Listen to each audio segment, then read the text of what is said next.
Hi there and welcome to Apple World. Okay, not really good or bad, we should keep it genuine. The number of you all would have stayed calm and collected if your loved one's part was killed by the police in light of the fact that the Massey family just showed us what genuine strength seems to be in court, and everything revolves around to change the game. So picture this, it's July 6, 2024, and Sonya Massey is right at home with her loved ones. Everything appears to be typical. But at that point, she hears something outside and gets terrified, so she calls 911, reasoning they'll help her out. Much to her dismay, that call was planned to turn her entire world topsy-turvy before you know it. Delegate Sean Grayson ascended into the Massey house, and there was some major pressure all around. Sonya was presumably feeling that she was going to be protected yet. No, she was extremely off base now. I can't let you know each and every detail that went down. However, trust me when I say that what occurs next will stun you to your core. What occurred in the following couple of minutes changed the Masseys' everyday life forever. So in that cut, the court was so peaceful you could barely hear anything at all. Everybody was simply pausing their breathing, sitting tight for that body cam film to begin moving. The Massey family was staying there, appearing as though they were going to confront their most dreaded fear, and allow me to let you know they did. The video begins to play, and at first it's simply appointee Grayson coming to the NY house. However, at that point, things went from 0 to 100 Sonya's there, presumably believing she's going to find support. Yet rather, Grayson begins hollering at her like she's the criminal. However, get this, Grayson straight up undermines Sonya, saying better effing not, or I promise to God, or effing shoot you in front of you. Might you at any point accept that a cop, someone who committed to safeguarding and serving individuals, is talking like that to a frightened, more seasoned lady who calls for help in court? The Massey family is losing it. Sonya's mother is shaking, and her father appears as though he's going to leap out of his seat and child his children. They're crying. It's awful to observe, yet it deteriorates in the body cam. You can see Sonya saying, sorry, attempting to search for cover. That's what she's alarmed, and afterward, very much like it's terminated Grayson, her multiple times one of those slugs hits her directly in the head, and it's fierce, it's quick, and it's stunning as damnation. Yet here's the kicker, what truly broke everybody down after he shoots Sonya Grayson, he doesn't actually attempt to assist with aiding her. He simply remains there and says, no, she's finished, you can go get it. However, that is a headshot, like he's discussing a computer game or something like it was. Anything but a genuine individual that he just unived the Massey family were past crushed. They're irate, they're harming, and they're requesting answers. How is it that this could happen? How should somebody call for help and end up now? You may be thinking, however, imagine a scenario in which they didn't have this recording. Ben Crump, the renowned social liberties legal advisor, has a comment about that. He said, if it were not for the body cam film, we could never have realized that this happened. What's more, that is the unquestionable reality, since without this video, who knows what story we would have been taken care of. This film isn't simply changing things for the Massey family, it's blowing the top off of this entire case. Individuals are extremely frantic, they're in the roads requesting for equity and surprises. Angly, the enormous shots in the White House are talking about it, and let me let you know this isn't pretty much Sonya Massey any longer. It's about each individual of color who's at any point been reluctant to consider the police for help. It's about each cop who believes that they would be able to do anything they desire and pull off it. About an entire framework needs to change, yet you better clutch your seats, since we're going to jump profound into Representative Sean Grayson's past, and let you know it's more chaotic than a pig in mud play. On words expected now. You thought the body cam film was awful. Well, this person's history will make your jaw hit the floor very much.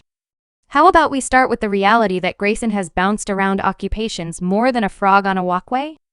We're talking around 6 different policing offices in only 4 years. Most people couldn't change their haircut that commonly times in 4 years. However, this person was trading identifications like they were going unfashionable. Now you may think perhaps he was simply attempting to view as the right fit. Yet listen, this isn't about finding the right fit. This is a man who couldn't possibly keep a task. Furthermore, for what reason wouldn't he be able to keep a task? We'll lock in on the grounds that we're going to jump into that. The leading Grayson got removed from the U.S. Armed Forces, and we're not discussing a little token punishment here. No, he got released for what they called wrongdoing. Now the military just pointlessly toss individuals out. This needed to be seriously incredible, yet there's something else. Grayson didn't simply have one DUI, he had two Deweys. You all in 2015 and in 2016, this man concluded that drinking and driving was his new side interest. And you know what's significantly more insane? These DUI were known before he got recruited as a representative. Like, who's doing the employing? Are there any individual verifications? Mightn't they at any point see these records? Goodness, we should not fail to remember that at the time he was at the Rulercade Police Division, they saw him to out since he wouldn't live inside the required span. Mian, you can't indeed even observe a basic guideline about where you should reside now. Here's where things get exceptionally intriguing. All things considered, this wreck in the wake of bobbing around like a pinball and gathering DUI, think about what else happened to Sangamon Province. Sheriff's office chose hello, this appears like a stand-up fellow. We should give him a terrible, and there was nothing in Grayson's foundation that could persuaded us to think that he would commit this demonstration act. And we handle huge number of calls of each and every year without episode. We've had 3 official included shootings in the last 24 years. My message is that we're as yet unchanged sheriff's office. If the individual that did this is in prison, he's going to face equity in the law enforcement framework, and I'm not making this stuff up. A similar man who couldn't keep a task, got removed from the military, who got discovered intoxicated driving 2 times, was provided the ability to watch our roads with a 2 make decisive choices. And you understand what it gets more awful. At one of his past positions, Grayson was told to take high-pressure dynamic classes since he couldn't follow orders during a vehicle pursuit. So they knew this man had issues settling on choices under tension. They actually put him on the roads. The Massey family was in shock also. James Wilburn, Sonia's dad, said this man Grayson ought to have never had an identification. Furthermore, he ought to have never had a Mr. Wilburn has that precisely on. However, we should discuss how this affects us all. How on earth did somebody with Grayson's record end up as a representative? Who's checking these applications? Who's doing the historical verifications? Are they simply giving out identifications at the dollar store? Now, this isn't just about Grayson. This is about an entire framework that is broken, and in the event that somebody like Grayson can escape everyone's notice, the number of other terrible cops are around here, wearing identifications, and the Massey family has had to deal with a ton of hardship. However, they aren't going to leave Sonia's demise alone for nothing. They've gone from crying their eyes out to standing tall and requesting equity. It resembles they found the strength that they didn't have the foggiest idea they had. Recall how they were falling separated. Watching the scramble campaign. Well, at this point they're over here, making clamor and making a splash. They've been holding rallies, addressing the press, and making sure everybody realizes Sonya Massey.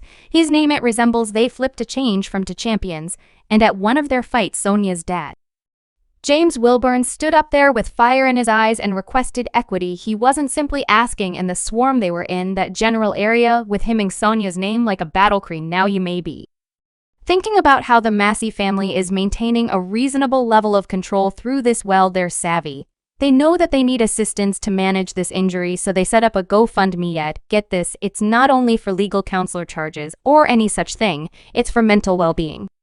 Guiding, they're attempting to raise $100,000 to ensure everybody in the family can get the assistance that they need to deal with this horrible. Let me let you know they're required. Sonia's child Malachi has been hit so hard, he said, "Our try not to have words, I feel wiped out." Can you envision losing your mom like this and then watching it on record and the world to see it sufficiently? It's to break anybody. However, here's what's truly got individuals talking. The masses figured out their thought process happened to Sonya wasn't every bit of relevant information from the start. They thought some irregular individual broke in, also killed her, yet figuring out that it was really a cop. It hit them like a ton of blocks. I got a call from the clinic. Really, I never got a call from. However, they let me know that my mother, she had chance in her eye, and it emerged her neck, and they didn't let me know who they were trying to say. Someone. They never would let me know who. They recently kept on saying somebody shot her. They would never let me know who shot my mother. However, so furthermore, I assume I was the principal individual to find it out too. I needed to go tell my grandmother myself. That is all I can say. And you continue to ask, who better believe it? They wouldn't tell me at all. Thank you that we know how hard this is on us, child.